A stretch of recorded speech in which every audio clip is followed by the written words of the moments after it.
Hello everybody and welcome back to the Garibaldi Red podcast, a Nottingham Forest podcast. Do hope everyone is well. Remember, we're across Spotify, Apple Podcasts and YouTube, and a slightly different one today. What do we talk about in pre-season? What do we talk about when no Forest are on? We talk about more Forest things just off the pitch and ranking our all-time favourite Forest kits, and who better to get on the podcast than to debate it out. It's not just me, but two Daves, Dave Astbury, and new to the podcast, delighted to welcome him, hopefully for the foreseeable. Big money moves, our first summer signing, Dave. You got the deal over the line, Director of Football David Boledman. David, good to see you. Thank you for joining us. Good to see you too, Max. Yeah, how are you? And just a bit of an intro to the listeners then, maybe, for your Forest story, just briefly, if you can. Yeah, so it's 5 a.m. out here in Australia. I love Forest. I got up to the last two matches of the season last season, and had a terrific 2 weeks. Somehow managed to pick up even a ticket to the away match at the absolute last second and had to scramble to get a Burnley ticket. I've supported Forest since the kind of mid-1980s, late 1980s when I saw, and this is why the kits are so important to me, is I saw Brian Clough in one of the Forest tracksuits and just thought he looked the coolest, and thought as a young kid watching those League Cup finals, and then picked Forest as a team after that, and then got into Championship manager, and then always played as Forest, and then have supported Forest ever since. And so, you know, watching Wembley live at 7 a.m. at my ex-girlfriend's apartment is still one of the greatest days of my life, and also one of the great regrets because I thought I should have gone, and it was a mistake. I definitely should have gone. So, yeah, I absolutely love Forest. I can talk about them until I'm blue in the face. And I do love my Forest merch, as our saying goes from our subject today. So pumped up. I'm pretty animated. And fired up Forest fan, and hopefully give you guys a global perspective on all things Nottingham Forest. And it's just brilliant for me, Max, with Forest. Like, mates of mine now know Nottingham Forest. They know Morgan Gibbs-White. They know Murillo. So for me, it's a pretty life-changing thing, just the status of Forest right now. So it's a great time to be a Forest fan, and getting to chat to you characters who I've gotten to know over the last couple of years is terrific as well. So good. Thanks for having me.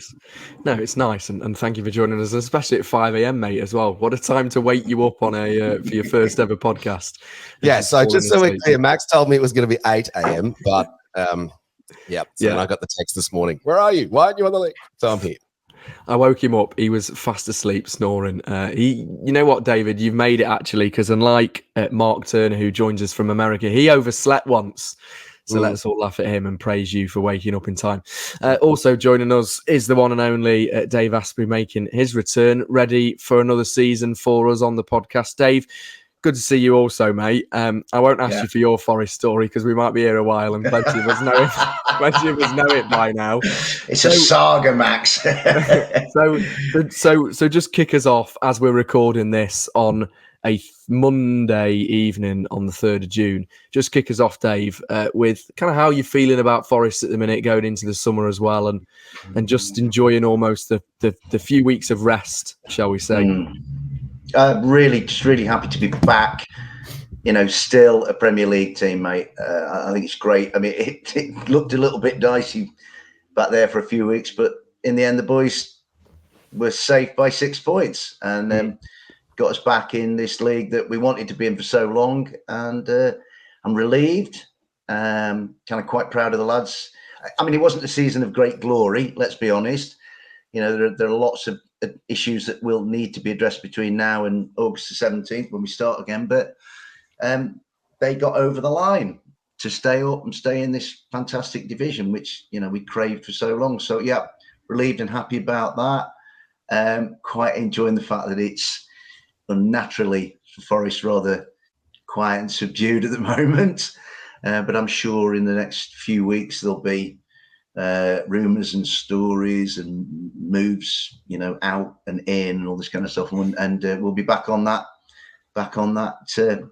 yellow brick road, or the Garibaldi brick road to the Premier League again, mate. So yeah, enjoying it at the moment. I think coming on, and I was with David at Burnley, and a great privilege to meet him. And I'd also met him at the Chelsea game. And I remember walking out of Burnley. It was a lovely sunny Sunday day, and we were still in the Premier League, and it's just a really nice feeling, you know, because I had tried to project ahead as to what it'd be like if the outcome had been a different one. And it was just real nice relief to be able to say, yep, Nottingham Forest still one of the top 20 teams in the country, still in the Premier League. And we just need to keep being a Premier League team. So, it's so important. Absolutely. We're heading for our third season doing it. And, at one point you're kind of thinking, well, where's Portsmouth? Where's Plymouth? Where's Oxford? All this kind of stuff. But no, we're still in with the big guns, and quietly optimistic that we might be a little bit better next season. Don't ask me why, Max. It's just an intestinal feeling, I think, that, sometimes the waters tell the truth. Fingers crossed.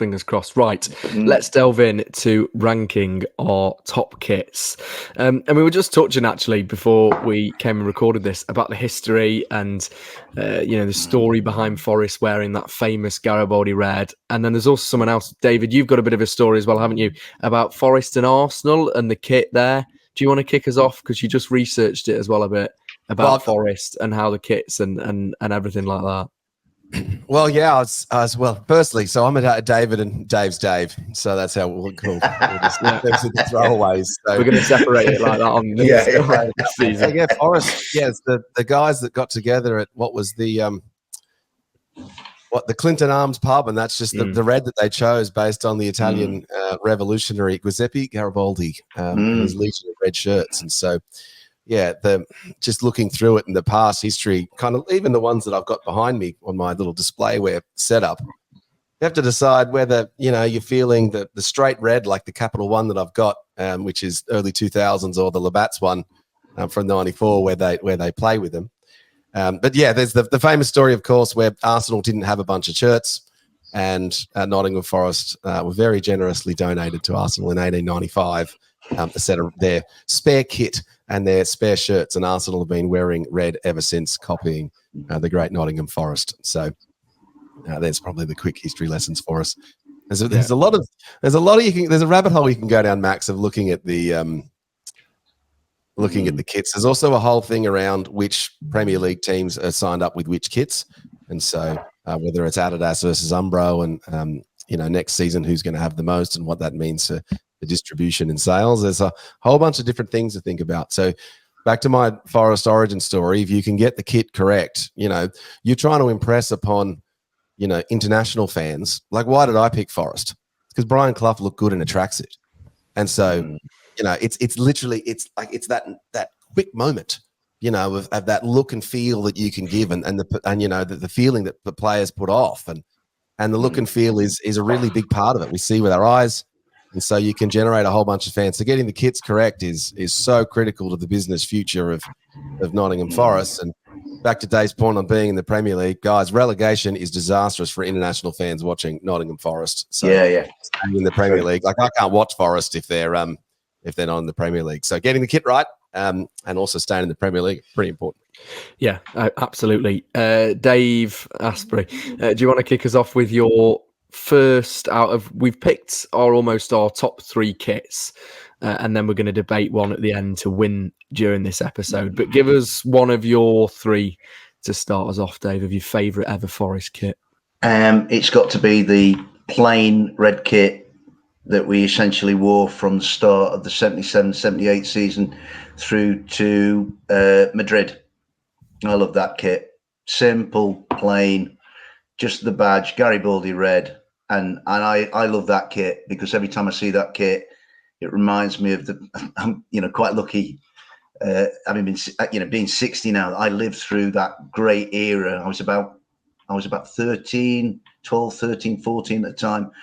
So every time I think about that, and visualize that kit and see that kit, it reminds me of winning at Everton on the first day of the season, and then things like winning the league, remember being promoted, by the skin of our teeth, really. Had Wolves not won at Bolton while Forest were on the plane to Calamayor, we might not have been in the first division. So truly heroic deeds to win the league and to fend off Liverpool, who were dominant at the time. 2 League Cups, again beating Liverpool in a League Cup. I remember Chris Wood's heroics in the final at Wembley wearing no gloves, and then Robbo scoring the penalty in the replay at Old Trafford. And then obviously the European adventures, another League Cup against Southampton. So I just love that simple, plain Garibaldi red kit, and whenever I see it, it just takes me back to probably the true halcyon period of Nottingham Forest as on the field of play as a football club. So yeah, I've got to go with that kit from. I think it was an Adidas kit. But yeah, from the start of that 77-78 season, it didn't really vary much, but absolutely love it. And it's quite nice. When I go to City Ground, I see quite a lot of guys of my vintage and ladies of my vintage wearing that kit. And it's lovely to see it because it signifies the real peaks that we scaled as a football club, Yeah, for sure. They were Adidas from 1977 to 1986 before switching to Umbro. David, do you want to chuck yours in? Yeah, sure. I'm going to go with that's the 95-96 Labatt's jersey, not to be mistaken for the 94-95 one, which is a slight variation. Whenever you are going down the rabbit hole on YouTube and you see a Brian Roy, Stan Collymore style time, and I think this is kind of telling, is that I'm sure, Max, you're going to pick a jersey from your vintage. So you're not exactly going to say the 1965 jersey, are you? You're going to pick the one where you remember. Wasn't even born then. You're going to pick the one from the Halicon days of your kind of treasured Forest time. And Brian Roy and Stan Collymore, I tell you what we would give to have those two players now in our team. Those were just absolutely brilliant. And I tell you what, we had a left back in our team that we just had for, 12 years. And so, we're going to get a right back in or a left back in. Imagine having the best left back in the country with the best free kick. Forget Beckham. Go back and watch that free kick against Tottenham in that FA Cup. There was one season Pearce banged in 16 goals, for crying out loud. And there are the ones where he gets those runs forward. So yeah, for me, the Labatt's jersey from, I've got to say, look, I own the 95-96 one, but I actually prefer the 94-95 one. So I'll try and get one at one of the Aussie Forest meetups and try and get those. So that one's good. I also like the blue and green 94-95 Labatt's one too. So there's a question for you. Which was worn when we won 2-1 at Old Trafford and Stan scored an unbelievable worldie. Yes. Yep. So the question is, here's another question for you, Max. Do you believe Forest should always be in yellow as their away colour or mixing it up? Because there were the few blue and green years, and then we've got the white Argentinian one. And yeah, what I was going to say, and you've actually teed me up quite nicely to give you one of my top three, which, as you say, is from my vintage and certainly not from yours, which will make the listeners feel very old. I was born in 2004, so there you go, and started supporting Forest in 2008, 2009. Well, yeah, of course, started really supporting since I was a child, but first game was 2009 to probably 2010 season. Anyway, one of my favourites, the 21 to 22. It's obvious, this one. The golden yellow away shirt, just the promotion season. Steve Cooper. It obviously has that tint of orange, doesn't it, as well? But just the whole feeling around that kit. I wish they kept that one for the next season, Max. Yeah. You get attached to these jerseys and you think, I was really bummed when we went into the Premier League and they dropped that one. Yeah. And perversely, like we said before we started, David, when it was first announced, my first thought was, good grief, what's that? Right. And then I remember, and as I said also before we started, that night at Barnsley when we were a goal down after an hour and Steve put Lynch grabbing on and it changed everything. And then from that moment on, that kit became we couldn't lose in it. Bristol City away for that kit. So does the kit not matter? And if they just win, you just love the kit. Is that what you're saying? They can wear pink polka dots with fluoro purple, whatever. And if we're winning the Champions League, we're not going to care. I think that's right. I would gladly trade the Garibaldi red for the pink purple dot podcast, Max. Yeah. Let's do it. If we're winning the Champions League. Yeah, well, I was going to say, we'll rebrand it this summer and get it sorted ready for the first Premier League game this season. So that's mine. I'll throw it in and I'll then tee our second favourites out of our top three. And I'll go with a bit of an odd one that you probably won't, I don't think either of you would have imagined me to put in. The 2017 to 18 Adidas blue away kit with the dreadful 88 Sport toilet roll sponsor on. However, I love that kit. You talk about simple, Dave. That was a simple kit. It was plain. And do you know who it really reminds me of? Bouchalakis and Kieran Dowell, and especially that performance. I think it was 3-1 in the end under Mark Warburton when Forest won away at Everton, and both of those players had absolutely sublime performances. Really, really good. You're looking at me a bit questioned. Is that right, Max? That's the dark blue kit. Yeah, it's the dark blue kit. We'll put it on the screen now for people watching on YouTube, but for Spotify and Apple Podcast listeners. How ugly is that 888 logo? Oh, yeah. Toilet roll is exactly the way to describe it. There are studies you can do on logos and placements. So what you do to test out whether your logo is any good, you put it on a page with another 50 logos, and you see if it stands out. And so whilst that 888 one is ugly, it would tick that box of appearing on the damn page. Like you look at even the thing behind me of the logos, which one stands out the most? Probably the Labatt's, because it's the strongest in terms of the text. Text kind of boot up. It's a good kit though, that blue one. I just love it. It just reminds me of that performance. I mean, it was a very poor season for Forest, but it's just a really, really nice kit. Dave, Dave Astbury, you want to kick us off with your second?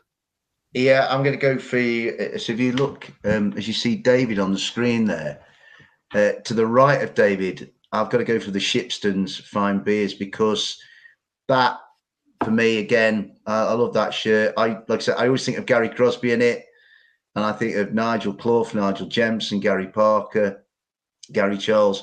If you like the second, to my way of thinking, the second great Forest team that played such good football, had such good discipline, and that, whenever I think of that shirt, I think of Forest being. And I'm not overstretching it to say everybody's second favourite team in the country. Everybody at the time, that sort of team from sort of 86 through to 91, 92, everybody loved watching that Forest team. That was the Forest team that seemed to be at Wembley every year. They played lovely football. They were really likeable. They never caused any trouble with referees. They were like, I always referred to them as choir boys, because they were just such good representatives of our club and some of the football they played, beating Chelsea 7-0 and things like that, playing amazing football. Probably would have won the cup if Gascoigne got sent off. If Gascoigne had either to my way of thinking, had Gascoigne stayed on the field, Forest would have won easy, because Gascoigne was ruining Tottenham. He should have been sent off. But actually, when he did go off, it was almost like the Tottenham lads went, "Oh, thank God he's out the way. We can get on with our football now." But that kit, to me, that was a time in my life where I was living in Nottingham. I'd done my university years in Nottingham and stayed on, because the city's just the best city in the world. There's so much, I just want to go to Rock City every week, basically, and watch punk bands and goth bands and stuff like that. So that kit, I actually had that kit and used to play five-a-side and stuff in it. A lot of affinity for that kit. And again, I'm kind of thinking of kits that are evocative for me, and like the one, the sort of 77 to the 80 team, that brings lots of happy memories, and it's a really nice design. I mean, what you're probably getting the feel is now that anything that's fancy and sort of busy, it's not for me, really. But I love that. Is this podcast sponsored by sportswear.com, or .co.uk? If you want to buy any of these jerseys, you can go on to retropremierleaguejerseys.com and buy all of them. If they want to sponsor us, they can. We welcome it. Yeah, contact us via YouTube. There's an email on there, and get in touch. David, come on then. Tell us yours. My number 2, I'm going to echo Dave, but invert it. So the Shipstones jersey, yes, but I like the white one with the red stripe, or just the white one in general, because you know what that means, Dave? Liverpool. Yeah. It means we're playing Liverpool. And so in the late 80s, the rivalry for Forest was Liverpool. Yeah. And so, not a frustration for me, but the local Nottingham fans, your obsession with hating on Derby and Leicester, I don't consider them the rivals. No. Liverpool are the rivals for mine, because, we're a big team and we should be rivaling the other big teams. And so in the late 80s, it was, John Barnes you know and Ian Rush were like, yeah, come on, bring it on. We're playing the champion Liverpool team that had all of the English clubs booted out of, you know, which also cost us a whole bunch in terms of European football. And those Forest Liverpool games were just absolutely massive. And look, maybe it also means epics. You know, they were epics. Oh, they're just. And we at the time, we were the one team in the country that could cause discomfiture to Liverpool. Liverpool were just so dominant. If you like, the Barnes, Beardsley, Houghton, Aldridge team, they were just so far ahead of the rest. I remember Forest, I think it was in 88. We played them 3 times in 12 days. And we played them at City. We played them at the City Ground in a league game, and we won 2-1. I remember Webby whipped a free kick, and Alan Hansen headed into his own net. Yeah. So we won 2-1. Then we went to the FA Cup semi-final at Hillsborough the year before the tragedy. And it was a terrific game. Forest lost 2-1, but could have got something out of it. And then the third game of the trilogy, if you like, was that kit that David's describing so beautifully at Anfield. And Forest lost 5-0 and actually played quite well, which tells you how good Liverpool were on the night. It's just amazing how you can play well and just get nicked on a couple of goals. So, yeah, the white kit for mine. Love it. It just means Liverpool. Choice, David. Very nice. And for my third, staying with white kits, this is a bit of an odd one. And we talk about sponsors standing out and a nice sponsor. Obviously, you know, it's a betting one, so be careful with that. But Victor Chandler, the 2010 to 2011 away shirt with the nice red collar and white shirt. We'll put it on the screen now. It was brilliant, really, really nice. And I mean, it was the first season I can remember I had a season ticket. It reminds me of Billy Davis, which maybe is a good memory for some people, is a bad memory for others. But first term round, never dull. First term Billy. He was so desperately unlucky, Billy Davis. Yeah. God. That kit is a nice. It's kind of like a throwback almost to those late 80s kit, really. Like if you look at the evolution of the Forest Red, the tint of the Pinnacle Insurance ones, the last of those before they switched to Capital One. It's just kind of a little bit of a throwback, really, and also the collar look and feel too. Yeah, nice choice, Max. Great choice. Yeah, I thought I'd go with that. Dave, do you want to kick us off with your final one? We'll end with your final shirt you're nominating. I've got 2 Jocelyn, Max, right? I know what my third one is, but I've got to give another. I might be controversial, but I absolutely loved the kit we had last year when we got back to the Premier League. The beautiful, I think it was Macron. I loved the fact that the iron workings pattern from Trent Bridge was. I'm wearing it now on screen, actually. If you're watching absolutely love that shirt. But my third choice has got to be the Labatt's of the season we finished third in the league, because, as David mentioned earlier, it reminds me of Stanley and it reminds me of Brian. You know, and let's be honest, Stan Collymore. I mean, we've had some great, truly great, players, dynamic players playing for us. Ian Story-Moore. We've had, Gary Birtles. We've had Trevor Francis, Tony Woodcock. But Stan was like a one. Baby. Stan was like, he was like an Avenger. He was like a one-man army. I mean, when he came from Southend, you kind of thought, can he do it? And then he helped us to get out of the Championship and back into the Premier League. And then you think, can he? And he made the step up. I just wish he'd been with us longer, really. I think that's a lesson for us, Dave, is that the sale of Stan Collymore, I'm not sure we ever really recovered from that and who we replaced. I don't think we did, David. No, I agree, David. I don't think we did. You could argue that we're still recovering from selling Stan Collymore and replacing him with Andreas Lenzi. And so, this chat of selling Morgan Gibbs White, and sorry, I know we digress a little bit, but selling Morgan Gibbs White and Brillo, if we do that, it is so important that we don't end up with players that struggle to get going immediately. Like Sangare is going to come good, but I think so. Yeah, I agree with that. It's it's such an important thing to think about. And I didn't get to answer earlier how you're feeling about Forest going into the next season, Max. I think I'm worried. Not worried. I think we're going to sign 10 players again, I think is what's coming. Because someone asked me, which position will you think we'll sign? We'll basically sign all of them. We need goalkeepers. We need a right-sided back. We're going to replace Murillo. We still haven't sold the centre of midfield. We probably need another winger. And Chris Wood's getting older. So I'm like, all right, well, basically every position. So, that's It's a theme that's come along. It's a theme in the history of the club almost. You know, we sold Ian Storymore, and then we sold Duncan McKenzie, and then we sold Gary. You know, we'd sold Withy just before Gary came into the team. You know, Withy had been sort of, you know, so important to us winning the league, and then selling Stan, and then selling Brian. You know, so it'd be like you say, Dave. It's a great point you make. It'd be nice to sort of say we've got these just keep these guys. Yeah. I mean, like I'd almost say keep them and run the gauntlet on the points penalty. Yeah, I heard that said. I heard that. I heard that said on a previous episode of this podcast.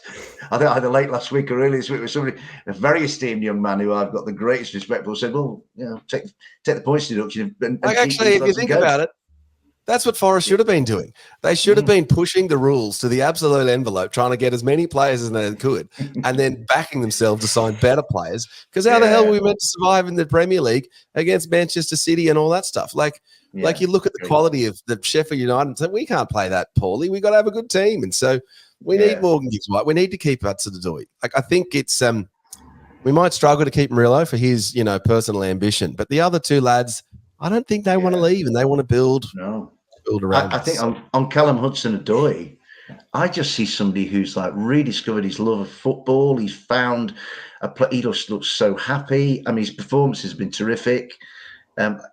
He's just, I would hate to. I mean, what a bargain for $3 million. You know, Morgan. I think Morgan loves being. It's almost like he says, "I know I'm the X Factor player, and I'll try and be an X Factor guy," and all this business. And you know, I'd hate to. I think he's probably the coolest guy playing for us that we've had for such a long time, Morgan. I'd hate to lose him. Murillo's cooler than Morgan. I tell you what, I do enjoy watching Morgan, though, is going back and watching him miss that penalty in the playoff fight. I don't mind rewatching that, I can tell you. I'll also say... We digress. Sorry, Max. You want me to give you my third kit? Well, I was just quickly going to interject with about Murillo being the coolest player. I recommend everyone goes on social media and watches his wedding. That he got married last week. So congratulations to Murillo, and some of the dance moves from him are unreal on the dance floor. He is best smile in the Premier League. The best smile. Him and Ola, I reckon, the smiling champions of the Premier League. I still wish he'd scored that long range goal. I just wish. It's just such a bummer that didn't happen. Because it would have been a great goal, and we know that VAR couldn't have taken it off us because everyone was on side. Good point. Right, David, give us your third kit and tell us which one you want to nominate for us to debate out to be the best kit. I'm going to go a little bit... for my third kit, I'm going to choose... I think Forest have gotten it right with the keeper jerseys over the last couple of seasons. So all the way from Brice Samba through to Dean Henderson... through to Keylor Navas. I just like the clean look and feel. And I remember being so worried when Dean Henderson got injured and just seeing Keylor Navas come out in that clean single colour kit. And you're just thinking, that is like the cleanest football player I have ever seen in terms of a jersey look and feel. How the hell is anyone going to kick the ball past this guy? And so, and you know, we've kind of probably also seen the prevalence of, and I saw it at the latest Forest matches I got to, is, you know, goalkeepers being supported in terms of kits being readily available. And so you see so many full kit kids wearing the goalkeeper outfits. So I don't know whether it's the blue or the yellow or the grey. I know Brice looked great in the grey. And I'm kind of bundling them all into one because it was one just clean look and feel. But I would say I'll pick the Keylor Navas blue, I think, is what I'm going to choose as my third kit. But my all-time fave has to be the Labatt's. Like, come on, let's go. 95, 96 Labatt's. That's the one when you turn up to the City ground. It is, I think, the most worn jersey. I think it's the most common one that you see around the ground, whether that be because they sell the retro versions or that was the time when people like me bought their jerseys and somehow miraculously still fit into them. But I'm going to vote. I go Labatt's 95, 96 vintage. Yeah. Nice shirt. Do you know what I've just realised? All three I've chosen aren't red. You know, we talk about hosting the Garibaldi Red podcast, and I haven't chosen an actual Garibaldi Red shirt. I'm going to throw, just for the promotion part of it, I'll throw the 21-22 orange yellow away kit that Dave threw up at the sight at first, but As it as obviously and then we all swallowed know, readily. we all love. Dave, which one are you thrown into the ring for our final three to debate? I think my heart sort of tends to want to lean towards John Robertson in that playing kit, our greatest ever player. I mean, he was described as a scruffy little fat lad, but you know what? He looked amazing in that kit, did Robbo. Absolutely our greatest player ever. But I think I'm going to go for the Labatt's of the promote. When we came back when we finished third in the Premier League, having been promoted, the Stan 94, Collymore, 95. Brian Rowe. Yeah. I've got to go for that. I think it's a beautiful kit, that, and it's just Stan in it, looking like a being from another world, trampling everybody. You know what I mean? So yeah, I'm going to go for that one, mate. Yes, very nice. Right, now time to debate all three and pick one. It's like the general election here in the UK. Although you'd argue, we'll stay on. Isn't that outcome pretty much determined? What are you talking about? I thought that was pretty much done, and you're booting out the previous guys and getting the new guys in. Isn't that what you're doing? No, mate, really. Let's stick to football and not get onto politics. Let's not have the Australian guy who knows absolutely nothing about UK politics on the general election. That's not the best. That's just you, isn't it, David? Right, let's kick us off. Well, I mean, I would put a strong case forward for the away kit that Forest obviously got promoted in, but it isn't red. That's the issue. So I've almost backed myself, and now I'm not backing myself. I'm backing out. It's almost red. Like it's. I kind of feel they were cheating by not having the red in. It's as red as you can be without actually being red. Like it's so orange. It is good. I think it's a contender for the best all-time Forest kit. But David, you're probably going to disagree with the Labatt's, which is probably the most commonly worn shirt around the City ground. The thing is with the yellow and the orange, I don't know what you call that, the splashing. Like you got to think which jersey sparks the emotion for you, and so the ones. Like the three that are really standing out for me are Dave's story of the Champions League or the European Cup winning teams, the Labatt's, and then also the promoted sides. And those really, when you think about it over the last 40 years, are probably the most three, positive emotional outpourings for Forest. So it's not surprising that those three are coming up. So I think it comes down to personal preference. If I walk around London or travel from Australia to the UK wearing that promotion jersey, then I'm going to have fans go, oh, come on, remembering that time. If I wear the Labatt's one, it's like people talk about Stan. And so I think it's a personal choice. Which one's the coolest? I think the yellow with the splashing of orange. I think if you gifted me one of them, I think I would probably prefer that over the 94, 95 Labatt's. So interesting. Dave, you've got to pick one. You two have now voted for the yellow and orange. Kind of two against one. Explosion. So the thing is with that kit, it probably went through the greatest roller coaster in my mind, because like when it was first announced, I thought, oh no, and then we had that awful start to that championship season. You're thinking, this kit at the time is of a piece. It could have been disastrous. Our awfulness on the field. But you know what? From Barnsley onwards, and let's if you think about how evocative these like garments are, for a lot of Forest fans of any age, and certainly the younger ones, in many respects, the greatest single emotion of a Nottingham Forest. Wembley was incredible, but I'm telling you, Bristol City away, wearing that kit in the pouring rain, Lyle scored twice in injury time. The whole team ran the length of the field to jump on him. All of the staff, apart from Steve stayed where he was, but Tatey and everybody else ran up the line. And that night at Ashton Gate, where for so long we played well and thought we weren't going to get our just desserts, that yellow and orange kit, if you like, for that reason alone, is so good. I mean, to be honest, all the kits we've picked, right, I really like all of them, because the bottom line is they're all Nottingham Forest kits, right? But I do think I am now leaning, you two, I'm so malleable in my mind, you two like won me over, that the orange and yellow, I am going to have to go for the orange and yellow, because it came from such a low esteem for me to being, I almost kind of thought, when we didn't, I used to get a bit anxious if we didn't wear it away from home. You know what I mean? So I kind of really hitched me start it. But I think Barnsley away was a brilliant win. Zink's tapping into an empty net. Brennan was on fire. Let's not forget that night at Fulham as well, where Forest won. Against when all the odds. Remy allowed Zinks to get the ball off him and stick it. Is Zinkernagel a cooler human being, Dave Astbury, than Brillo? Zinkernagel. How good Zinkernagel? I love Zinkernagel. I don't do Twitter anymore, but my first ever tweet was about Zinkernagel, and I just thought he seemed to be the most cultured guy that we'd ever had signed for us. He looked like the sort of guy. He's Scandinavian, and I love Scandinavian people, and they're so sort of erudite and refined. And there you'd see his Instagram feed, and he'd be like, he's always like in having in like trendy coffee shops and going to museums and galleries and all this kind of stuff. He just struck me as being quite intellectual sort of guy, and for looks, I mean, our ladies have been very well treated and helped by having Felipe recently as a stunning human being. But we had Zinks before that. So, I don't know if the looks come into the signing of these guys, but Zink. Well, now they've got the best looking, Garibaldi Red podcast lineup they've ever had with you and me. Well, 2/3 of it. I don't know about me.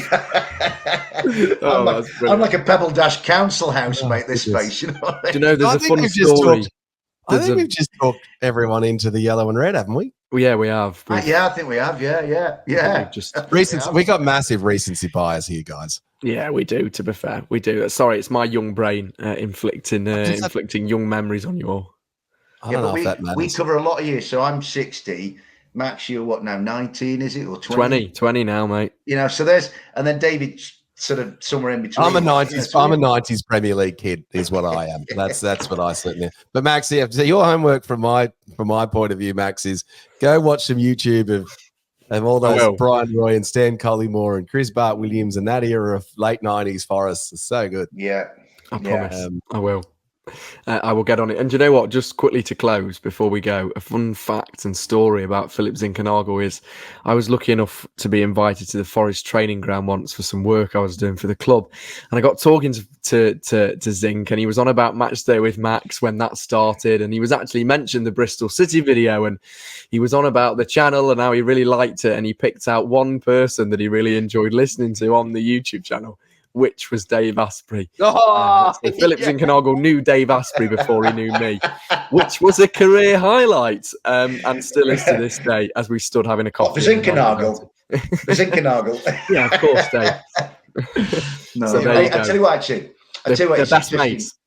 Yeah, he's a top bloke, Zinkernagel. But I'm glad you mentioned Chrissy Bart Williams and Stan and Brian Roy. And just before we go, we need to send out our best wishes to another great of that era and a truly wonderful, lovely man, Kevin Campbell, who I believe is not very well at the moment. So we must send our best wishes to Kevin and his family. I hope he's better soon. Yes. Yeah. How good was Super Kevin? He was terrific. Yeah, Max, can I come back on and talk 90s Premier League with you? And do a whole of course you can. It's super deep on that. Music. There was some good music from the 90s as well. I do enjoy Oasis and whatever. Yeah, exactly. All of that. But yeah, completely echo the points, Dave, that you've just said about Kev. And as you say, David, Super Kevin Campbell. So fingers crossed for that. We send our thoughts to his family as well. Right, that does our special kit episode. You never know. We might do one next season if we get Champions League this year with the new kit, and we'll see what that is. Get your kits out for the lads, eh? Get your kits out for the lads. Yeah, when we wear the purple with pink polka dots kit, and that takes us to the Champions League, that will race top of this. You heard it here first. Yeah. There you go. For balance, are we going to come back and do our 3 worst Forest kits? We might have to, Dave. We might have to. Leave it with me. I'll go away and have a think. Kit, I've got to admit, and I didn't love the blue one with the yellow weird hoops. No, David, that was the one I was thinking of when I said it, mate. Awful. Although Yatesy scored a winner in it at Rotherham, which kind of tells you where we are now, doesn't it, really? God, I don't miss those cold nights away at Rotherham on a Tuesday. No disrespect if you live in Rotherham. Right, that does us nicely. Before we go, we just keep talking about kits. David, thank you for coming on at 5 a.m, making your debut. I hope you enjoyed. I hope you're going to come back. I'll definitely come back. Max. I'm a big fan of Forest, and I just don't know what I'm doing with my. God, Saturday night, the other night, I had to normally watch Forest at 2 a.m. I was like, oh, guess I don't have to wake up in the middle of the night. Didn't know what to do with myself. So, it's back soon. Yes, definitely. It is. It will be here before we know it. Dave, thank you as always, mate. Pleasure, mate. Great to see you, lads. Great to see my Antipodean Dad. friend. He is down under. Both we're at the top, and he's down under. Yeah, at the bottom of the screen. But yeah, and it was great to meet him before the Chelsea game, and he stood with us at the Burnley game, and it was just lovely for him that he came so far, and he saw a Forest win, and he was right in the middle of it, and it was a great experience for him, and it was a privilege to meet him. You don't realise, being an international fan, just the impact of being at the ground. I'm sorry, I know I'm going a little bit longer on you, Max. Just the impact of being at the stadium and Marlo Kintyre and seeing the movement of the players and the passion of the group and, the pubs beforehand and the store shop and the bus coming in and all this sort of thing. Like, there's a whole bunch of stuff you don't see, and it's just absolute brilliant club to be a part of. And I'm just proud to be a little fan down under, flying the Garibaldi red, pink, purple polka dot flag down. Pink, purple. Love it. That's going to be the name of the podcast. Right, that does us nicely. Both Daves, thank you. I am David out. I am going for a lie down, whereas you've got your whole day ahead, David, because it's 5 in the morning. So enjoy. Right, we'll see you next time. Give us a like, share and subscribe on YouTube. Follow us across Spotify and Apple Podcasts. From the two Daves and Max nominating the Forest 21-22 away kit. Thanks for watching. We'll see you next time. Bye-bye.